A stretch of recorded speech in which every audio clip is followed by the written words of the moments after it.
ஆரம்பத்தில இது பண்ணுறதுக்கு முன்னாடி அவங்களுடைய வேல்யூ எவ்வளோ இருக்குது, அவங்களுக்கு வந்து இஎஃப் லெவல் எவ்வளோ இருக்குன்னு செக் பண்ணிக்கோங்க ஃபுல்லாகவே.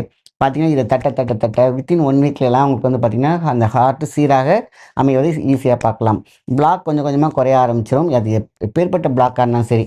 ஸோ தட்டுறதுக்கு முன்னாடி இந்த இடத்துல கொஞ்சம் சீக்கிரமா அந்த வர்மம் வந்து வேலை செய்யறதுக்கு என்ன பண்ணுவாங்கன்னா, தைலம், அது அரஸ்பதி தைலமா இருக்கலாம். ஏதாவது ஒரு தைலம் போட்டுட்டு அந்த இடத்துல தட்டினோம்னா கொஞ்சம் லூப்ரிகன்ட் கிடைக்கும். அதனால தான்.